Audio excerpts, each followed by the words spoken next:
Hello, everybody. Welcome to NHERI Presents, a special webinar series dedicated to showcasing the many impactful research findings that have been enabled through the availability of NHERI resources. Now, as many of you know, NHERI is the NSF-sponsored natural hazards engineering research infrastructure, which includes 11 independent sites and facilities with specialized resources to support research that will mitigate the costly impacts of natural hazards to our nation's infrastructure and our nation's communities. In this series, we'll be highlighting researchers about once a month, generally the third Wednesday of each month from 2 to 2:30 Eastern Time. But this month, we have special news for you. We have actually two presentations, one today and one on October 22nd. These presentations and conversations are also being recorded, so please do not be shy to share the news with your colleagues and friends for later viewing of this really important work. And I need to take just a moment to give a shout out of thanks to our colleagues and partners at DesignSafe for hosting this webinar series and helping us to put it on so smoothly. But let's get started. We're privileged today to have with us Dr. Pedro Fernández-Cabán, who is an assistant professor at FAMU-FSU in Tallahassee, Florida. Dr. Fernández is a rising star and a heavyweight researcher in wind engineering. He's been discovering new ways that machine learning and automation can advance our knowledge in this field, and he's conducted extensive research in boundary layer wind tunnels as well as field experiments, just as hurricanes are coming on land to help characterize near-surface wind fields in this really important natural hazard that we are facing. Dr. Fernández was an NSF Fellow, and he's also received an NSF Career Award for his innovative work. He received his BS in Civil Engineering from the University of Puerto Rico at Mayagüez and his PhD from the University of Florida. Now, before I give the floor to Dr. Fernández, I just want to remind everybody, please enter any questions that you may have that you would like us to pose to Dr. Fernández into the Q&A function at the bottom of your screen. There's a little button down there for Q&A. Please go ahead and just put your questions in there, and we will reserve time at the end of the webinar to help answer those questions. Welcome, Dr. Fernández. Thank you, Joanne, for the opportunity. Did I share my screen now? Let me see here. Okay. Slides. Can you see the slides, Joanne? Yes, we can. It looks great. Perfect, perfect. Thank you again. As Joanne said, I'm Pedro Fernández-Cabán, assistant professor at the FAMU-FSU College of Engineering.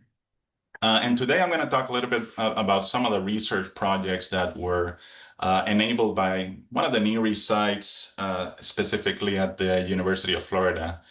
But keep in mind that some of the methods and some of the techniques, specifically some of the AI schemes that we applied, can translate easily to other natural hazards. So I'm going to talk a little bit about how can we integrate AI into physical testing, and also highlight some of the automated experimental methods that we've implemented to sort of accelerate discovery for wind hazard mitigation in this case specifically. Now, before I do that, I want to give sort of like a high-level overview of some of the methods that we use as engineers and researchers to quantify or to estimate the wind effects on civil infrastructure. And we can go from left to right, starting with physical experimentation, physical measurements in the field. So these can be field experiments, for example, conducted during landfalling hurricanes. And we're going to be focusing on experimental methods at the lab using boundary layer wind tunnels. Now, there's also numerical methods for those of you who are familiar with CFD, computational fluid dynamics. That's another alternative where you can essentially simulate and model, for example, the turbulence characteristics of wind numerically. And then on the right-hand side, we have building codes, wind load provisions, wind standards, and so forth. So these different methods, they interact with each other. So for example, in wind tunnel tests, we calibrate our flows, our wind fields that we're trying to simulate at scale from what we see in the field. So we collect field data and we translate all that knowledge over to the lab. Now, as far as CFD methods, a lot of them are calibrated or validated using wind tunnel measurements. And then when it comes to wind load provisions, codes, and standards, most of these provisions are derived exclusively or primarily or largely by wind tunnel experiments that have been conducted over decades. And partly that's the reason for that partly is because of we're still developing and improving some of the computational models, the CFD models. And currently we're not at that mature level where they can be applied to develop versions or wind load standards or provisions. So we still rely heavily on physical testing. Now, when we're running tests in the wind tunnel, we have a dilemma. We have a lot of wind hazard scenarios that we can simulate. So but we don't have a lot of time. So we have to be selective in what we test in the wind tunnel. And as a consequence, we usually end up reducing what we call the parameter space of potential wind hazard scenarios. So for example, wind direction, turbulent characteristics, building shape, if you're looking at or simulating the performance of a high-rise building versus a low-rise building, and also the geometry of those structures. So we have to be very selective.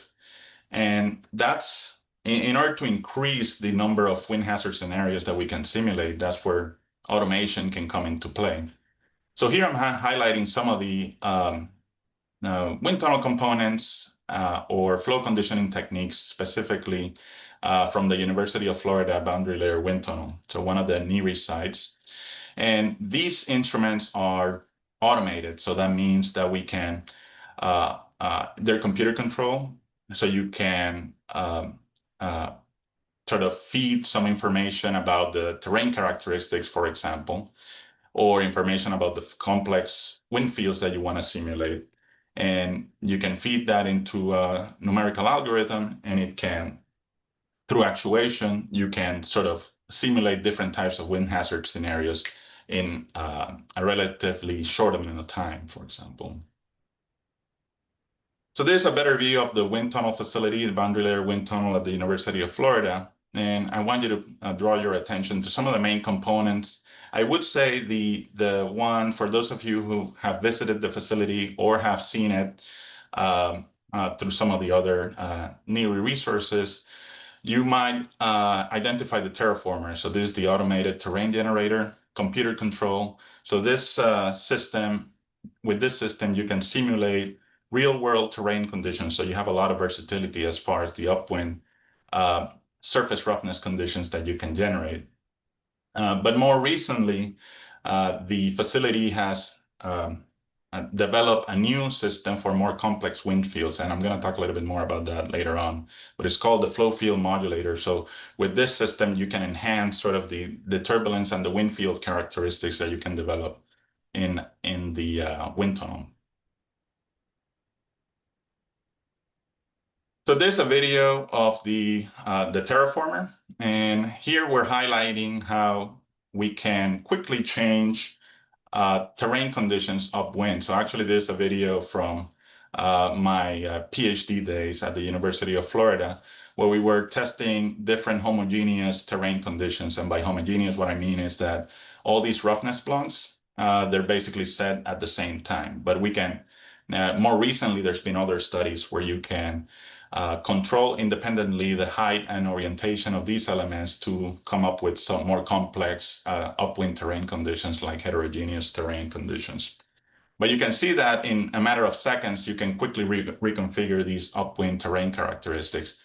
And then as a consequence, you can develop large data sets. And these data sets, which there's an example of a data set that we published a few years ago, in the ScienceSafe. So these data set can be leveraged later on to train, for example, machine learning models. For example, if you're trying to predict the building pressures on the surface or roof surfaces or wall surfaces of a building, you can leverage that information.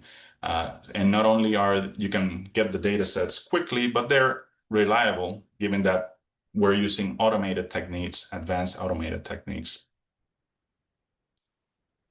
Now, one of the main advantages for implementing automation, in this case for wind tunnel modeling, is that you can integrate machine learning and AI into the experiments. And as a consequence, you can sort of assist with the decision making. So before, the wind tunnel user had to decide what wind hazard scenario to test next, and basically developing a test matrix of different testing cases. But here, if you integrate some machine learning model into the experiment, the model can decide essentially where to go next. So for example, let's say you're looking at different wind directions and the model identifies that a critical wind direction might be a cornering wind, then it spends more time testing and exploring those wind hazard conditions. So a few years ago, this was one of the first projects that was awarded that used the University of Florida, the wind tunnel at UF, where, and this is from Dr. Brian Phillips at the University of Florida. I was a postdoc in this project, but this is where what he calls a cyber-physical framework. So it's essentially that interaction between a numerical component, which could be an optimization algorithm, or some other numerical model can interact with some sort of physical specimen. And in this case, we were looking at quickly modifying, let's say, the shape properties or the dynamic properties of a structure in the wind tunnel, a physical structure. And then those dynamic properties or shape properties, geometry, could be updated based on sensor feedback. Sensors, these could be velocity sensors, pressure sensors, they could be load cells that are instrumented. So the model is instrumented with these information that we can extract that data and sort of decide where to go next. So that's essentially the automated process. So at the beginning, we kept it simple. So there's a case study where you can see a cyber-physical setup in the wind tunnel. In this case, the building specimen was a low-rise building model with an actuated parapet height. So in wind engineering, we know that parapets, if you design a parapet properly, it can reduce the wind loads or the wind effects on the roof of the structure. Now, one of the questions is how high or how low do you need your parapet to be? Because there's a trade-off there. Or so for example, if the parapet is not high enough, then that could actually generate higher suction pressures or more negative pressures.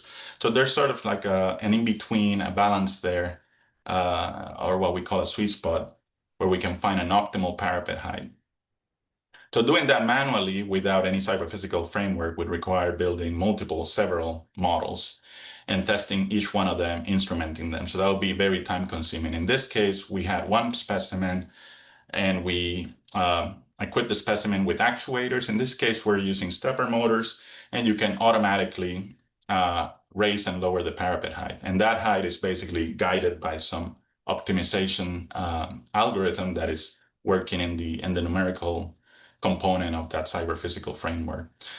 And then you can develop figures like this, where you can easily see trade-off, let's say, for example, between competing objectives. So in this case, if your parapet is too high, then for example, the base shear of your structure might be higher, which is not desirable. But a higher parapet can also reduce the peak suction pressures on the roof. So there's a trade-off there, and you can easily quantify that and develop, for example, a Pareto front after you conduct this cyber-physical tests. This is another example of how you can apply cyber-physical approaches, in this case on a high-rise building. So some of you who might be familiar with how wind engineers optimize the shape of tall buildings, a lot of it is on the computational side using CFD. And the reason for that is that in the wind tunnel, it's really hard to change the dynamic properties or the shape properties, geometric properties in this case, of a physical specimen. And how we do that here is through actuation again. So this is an active fin system that we develop. And again, we're just using stepper motors. And what you can do with that is you can test a wide range of fin orientations. And as far as our objective here, we were trying to minimize the acceleration or the drift, for example. So you can monitor that and get instant feedback from sensors. So for example, this specimen was instrumented with accelerometers and also laser displacement sensors. So you can quickly get feedback and arrive at some optimal solution, let's say to minimize the base shear on the structure or minimize accelerations or drift. So I'm going to talk a little bit about sort of the more recent research that we've done at the facility, and we've been leveraging the new instrument. So we call it the flow field modulator. So as I showed earlier, the flow field modulator is positioned upwind of the terraformer. And this system can impart active or impart turbulence or inject turbulence into the traditional wind tunnel flows through active simulation. And you see here on the left side, there's sort of a close-up picture here of the system, but essentially it's comprised of 319 cells. And as far as what you can get from it, primarily you're trying to obtain or modulate the profile properties and also the turbulent characteristics of the flow. Now, there's a recent NSF project that used the flow field modulator. And again, you can do a lot with the flow field modulator. We're only scratching the surface as far as what we can do with it. But for this project, we started off simple by trying to see if the flow field modulator could inject some low frequency turbulence fluctuations. So if you compare the two time histories, so these are time histories of wind velocity. And the one at the top is the one that you would see typically using a traditional wind tunnel setup or configuration where you don't have any active turbulence generation. Everything would be passive. Let's say if you're only using the terraformer subsystem. And then when you compare it to the one at the bottom, you can see that the one at the bottom has more of these low frequency fluctuations that are absent in the top one. So those were imparted or generated by the flow field modulator. And these time histories that you see here, for example, the one at the bottom, they would resemble more what we would see out in the field, for example, if we're collecting data during a storm, a hurricane, for example. There's some low frequency content there that you would not get using traditional wind tunnel approaches. Now, achieving those turbulence conditions can be tricky if you're doing it or tuning some of the input settings of all these components in the wind tunnel manually.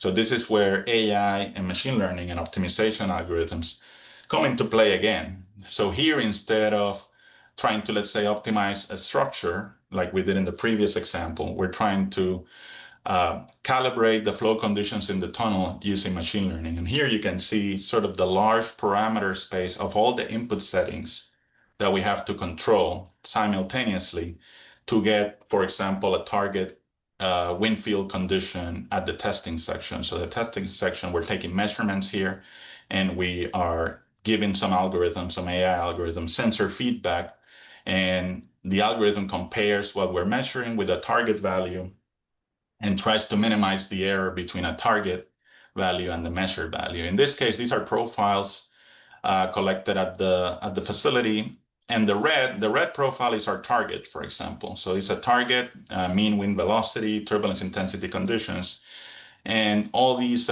gray markers are sort of iterations or trials. So there's some optimization algorithm behind the scenes trying to calibrate these flows automatically until we achieve some profile conditions at the test section that get as close as possible to our target. So that's one of the main reasons why we have to sort of rely on some numerical optimization and not be able to calibrate the flow manually, but because it would virtually be impossible. So once you have these flows calibrated, then you can see what the consequences or the results are on the pressures. So you calibrate the flows, and then you try to get a sense of how these flows are affecting the pressure distribution of buildings. And you can see here clear differences. So these are contour maps of the pressure field on the roof of this low-rise building, in this case, 45 degree. The bottom two are showing the pressure fields collected under wind tunnel conditions where the large-scale turbulence or the low-frequency turbulence that I mentioned earlier was higher. So you can see clear differences, and this is enabled primarily by the flow field modulator, the new system.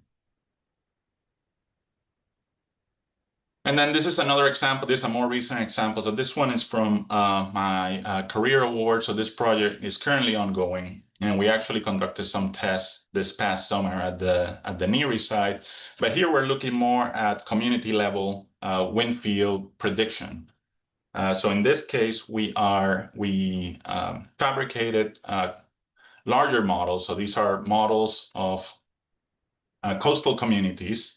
And what we're trying, one of the main goals here is trying to come up with or train machine learning models. In this case, we're implementing meta learning models that can give us prediction of what the wind field would be further inland, for example, if you're in a coastal setting, based on terrain and topography, but also based on some limited field observations.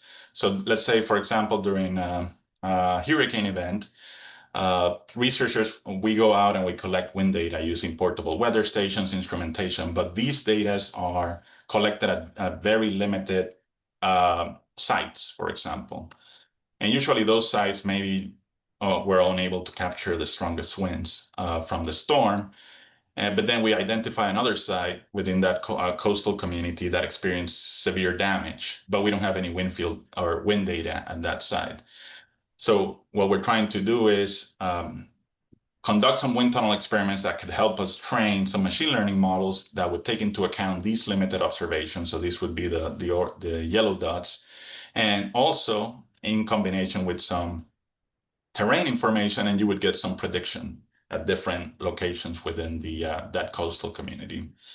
And there's sort of more like a high-level overview of how that would work in the wind tunnel. So we're also using the flow field modulator here. And the reason we're using the flow field modulator is we're trying to simulate more non-stationary wind fields that are often present in hurricane events here. So the flow field modulator would allow us to do that. And then we have some sort of topographic or morphometric model at the test section, sort of simulating some coastal community. So these are some key takeaways from some of the projects that I've highlighted. So the first one is sort of this automated testing approach, and you can generate a lot of data in a short amount of time. I don't know if I mentioned it earlier, but some of the data sets that we publish in the ScienceSafe, they have, one of them, for example, has 40 unique terrain conditions, and those were conducted in a matter of days. In 2 days, we were able to get all the data. So you can get a lot of data that you can use for training in the future. And you can do it in an accurate way, with high fidelity and precision, just because you're implementing all these automated approaches.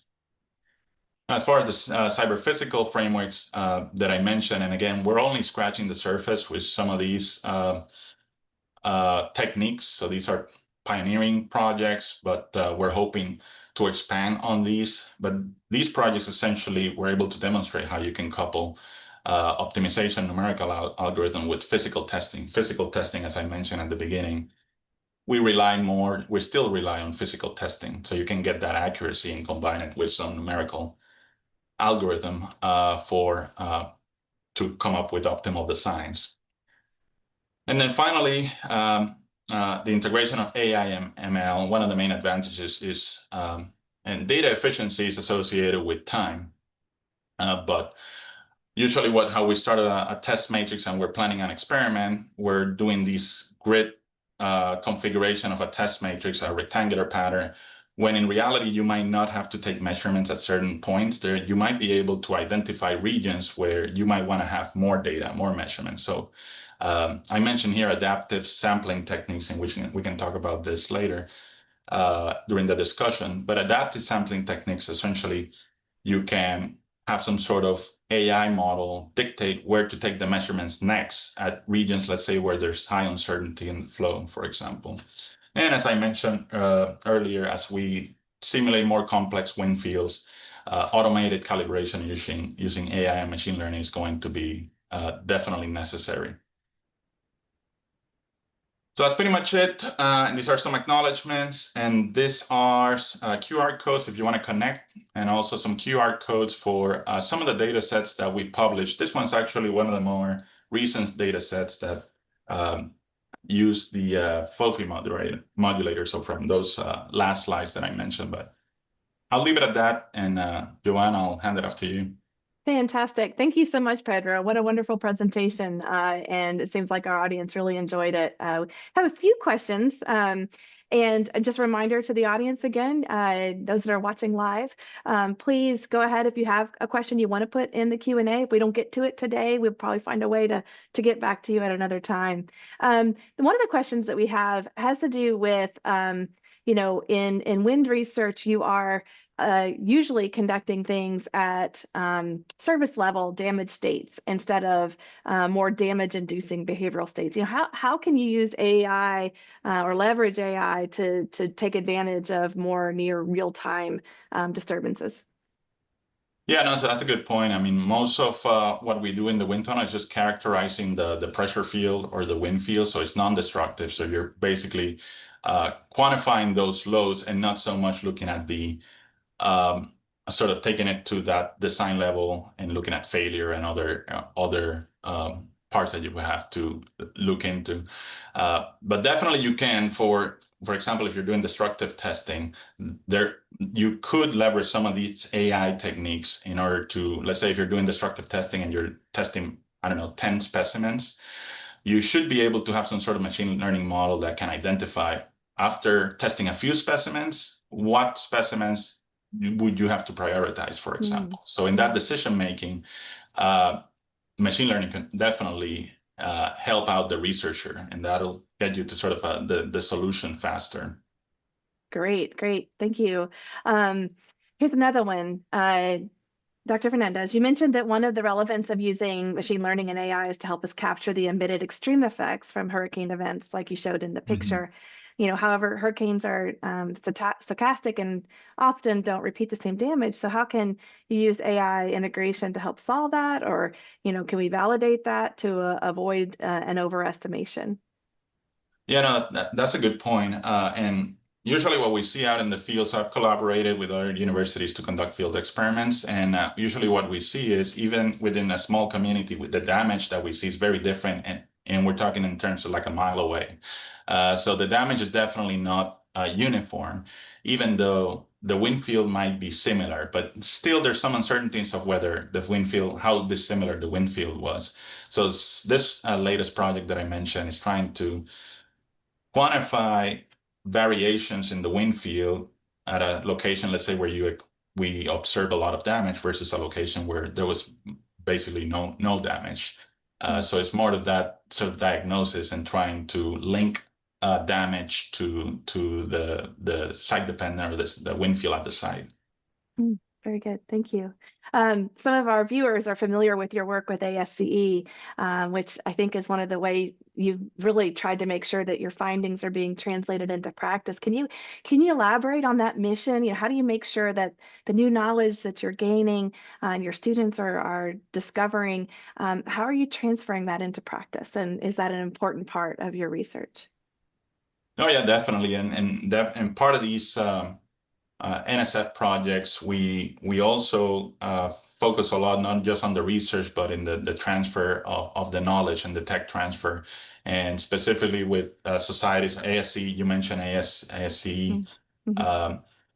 I'm involved in a committee at ASCE where we're trying to. One of the main goals of the committee is trying to get these tools, these AIs and machine learning tools, into the hands of engineers, civil engineers, and in our case, structural engineers, so that they can implement them and help them and come up with solutions to problems, complex problems that might be almost, in many cases, impossible to solve without some assistance of AI and machine learning. And that could be done in different ways, developing manuals of practice, pre-standards, and some of these options we're currently exploring. But it's our job to sort of translate all this knowledge into the profession, in our case, in civil engineering specifically. Fantastic. I think we have time for one more. You obviously see the importance of advanced data and computational analyses and training these machine learning algorithms. What about the need for physical testing? Is that still important? Is it going to be important for a while? Well, I can speak to the wind engineering community in part. It depends. I think there is consensus, at least among wind engineers, that wind tunnel testing is still the most reliable method. Numerical models, CFD models, they've come a long way. Right now, they're able. One of the main challenges with numerical models is predicting the peak loads, peak pressures on buildings. That has been a challenge. We're pretty much. It looks like we're pretty much there right now. One of the challenges right now is computational time. The amount of time it takes for numerical models to get these peak pressures, but they can get them. It's just time consuming, and as I've touched on here, the wind tunnel, the experimental wind tunnel cases allow you to sweep through different wind conditions, wind direction, and so forth. So numerically, you would have to run all these conditions. So that would even compound as far as the computational effort that you would need. But yeah, there's still a significant reliance in physical testing, at least in wind engineering. Fantastic. Well, Dr. Fernández-Cabán, I want to thank you again for an amazing presentation. Thank you for giving us your time today and sharing all the great research that you've been able to do. Yeah, thank you, Joanne. Yeah, I appreciate the opportunity. And to everybody out there, thank you for joining us. Please look for this recorded session and share it with your colleagues and friends, people that you'd like to learn more about what NHERI does and how we can intersect with other scientific and engineering based research organizations. Want to remind you that we have another webinar coming up on October 22nd. We will have the fabulous Dr. Elena Sutley talking about disaster reconnaissance. So hope you can register for that event, and we will see you then. Thank you again, Pedro. Thank you.